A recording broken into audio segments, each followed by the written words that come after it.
Là, le monde se sépare en deux catégories, les gens qui réclament les Before Game of Thrones, et les gens qui se disent « Oh ouais, une nouvelle émission !» Ou alors il y a une troisième catégorie. J'espère que vous allez bien, aujourd'hui on se retrouve pour une nouvelle émission qui n'est sûrement pas un nouveau concept, mais qu'on m'a pas mal de fois réclamé, donc voilà, je réponds un peu à vos exigences, parfois ça m'arrive. Donc je pense que c'est assez clair comme principe, on va voir ce qu'il se serait passé si tel ou tel événement ne se serait pas produit dans la série. Aujourd'hui je commence avec un truc très simple. Lors du tout premier épisode de Game of Thrones, Bran Stark grimpe de tour en tour et à la fin de l'épisode, il tombe sur Jaime et Cersei, les deux jumeaux Lannister. Que voit-il? Eh bien, ils sont en train de faire les travaux pratiques, phrase préférée de mes profs de français. Ici, Jaime pousse Bran et ce dernier se retrouve handicapé à vie et ne pourra plus jamais remarcher. Réaction de 80% des téléspectateurs. Mais quelle horreur, pauvre enfant, Jaime, sale monstre! Pourtant, si on y réfléchit bien, Jaime n'est pas tant un monstre que ça.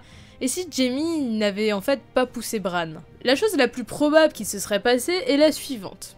Bran, choqué par la scène, va voir ses parents, dont Ned, et lui raconte cette sombre histoire. Ned Stark, qu'on regrette tous, hein, disons-le, aurait alors su 5 épisodes plus tôt que Jaime et Cersei avaient eu une liaison, et donc que Joffrey, Myrcella et Tommen ne sont en fait que les fruits d'inceste. Tout ce qui manquait à Ned durant la première saison, c'était du temps. Enfin, il y a d'autres choses, mais c'était surtout du temps. Il n'a pas pu dire à Robert la vérité avant que ce dernier meure. Eh bien, si Jaime n'avait pas poussé Bran, il aurait pu le dire à Robert. On peut facilement imaginer que Robert se serait énervé et aurait renié ses enfants. Déjà qu'il a pas l'air d'être très proche d'eux. Ned serait devenu, comme dans la série, la main de Robert, partant de Winterfell afin de protéger le roi, laissant Kat, Sansa et qui du coup ne se marie pas avec Joffrey, pauvre d'elle, hein, Arya, Bran et Rickon, en fait tout le monde quoi. Tout le royaume aurait alors appris qui étaient vraiment les trois têtes blondes et une guerre aurait commencé. Une guerre opposant Lannister et leurs alliés aux Baratheon et leurs alliés. En fait la guerre, il y en aurait bien eu une, où on peut facilement dire que les Lannister perdront et donc beaucoup mourront. Jaime lors de cette bataille, puis Cersei et ses enfants exécutés en place publique. Oui, parce que Baratheon, Stark et Tyrell, car oui du coup Marjorie ne serait pas mariée avec Joffrey et Tommen, mais serait toujours avec Renly. Le problème, c'est qu'il n'y aurait plus d'héritier direct au trône. Robert est toujours le roi, mais il n'a pas de fils légitime, donc personne pourrait être roi après. Il faut alors se tourner vers les deux frères Baratheon, et donc Stannis aurait été le véritable héritier au trône, suivi de Renly, et ensuite plus personne. Car Renly, comme dans la série, n'arriverait pas à coucher avec Marjorie, et donc n'aurait pas d'héritier. Oui, parce que vu qu'il est homosexuel, hein, au cas où, je vous replace le contexte. On peut alors imaginer une nouvelle guerre pour le trône, entraînant une espèce de guerre des 5 rois, comme dans la saison 2, les Tyrell auraient bien sûr revendiqué le trône par exemple. Pendant que toute cette histoire a lieu, au nord, Jon est à Château Noir, comme dans la série, il devient ainsi ami avec Sam. On a à peu près le même scénario que dans la série. Sûrement Jojen ne mourra pas car Bran aura appris à se battre, car souvenons-nous, le rêve de Bran c'est d'être chevalier. Ils arrivent à la corneille à 3 yeux, blablabla, on connaît la suite. Alors je sais que vous allez me dire, si Bran n'est pas handicapé, pourquoi donc il irait voir la corneille à 3 yeux? C'est une bonne question, en fait, je sais pas vraiment y répondre.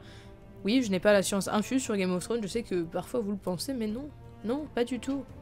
Avec toute cette guerre et du coup la paix qui ne revient pas, Bran serait sûrement resté à Winterfell. Peut-être qu'au bout d'un moment, Robb serait bien parti, Theon aurait fait exactement la même chose, ils auraient dû être obligés de fuir. Et donc voilà, ou alors il serait allé chercher Jojen. Je pense que Bran n'est pas un imbécile, très clairement.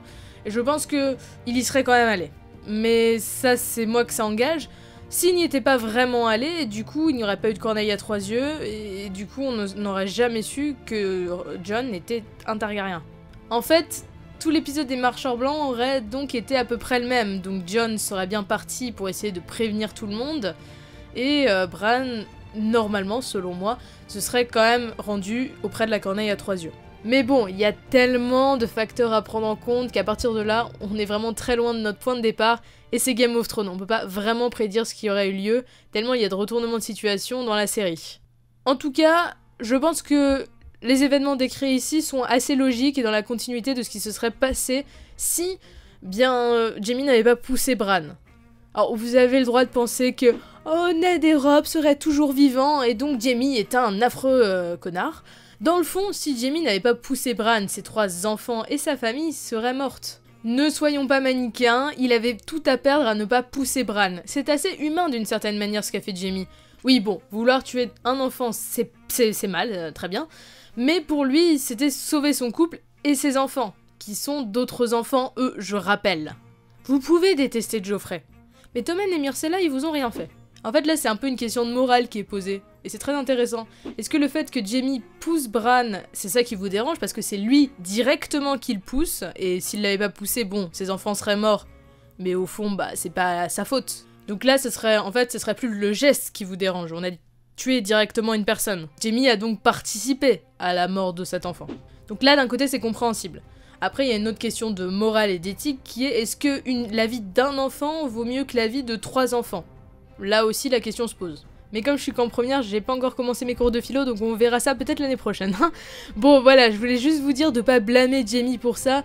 Oui, il a fait ça avec un certain dédain, mais même si vous avez pensé que cela aurait été mieux s'il ne l'avait pas poussé, bah au fond, pas forcément. Mon but en faisant ça, c'est surtout vous montrer que c'est pas forcément ce qu'on croit. Voilà, ici, Jaime, au premier abord, c'est vraiment un connard, mais si on y réfléchit un peu plus... Eh ben, pas tant que ça. Et voilà, là, je vais avoir tous les fans de Jaime qui vont m'applaudir dans les commentaires. Merci, allez-y, je vous adore. J'espère en tout cas que ça vous a plu. On m'a vraiment beaucoup de fois demandé de faire ce genre d'émission. J'ai jamais trop voulu faire parce que moi, je suis pas très bonne pour inventer des choses.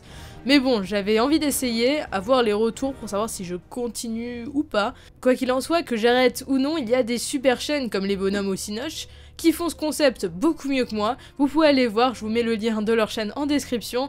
Et moi, je vous dis à la prochaine. Bye tout le monde!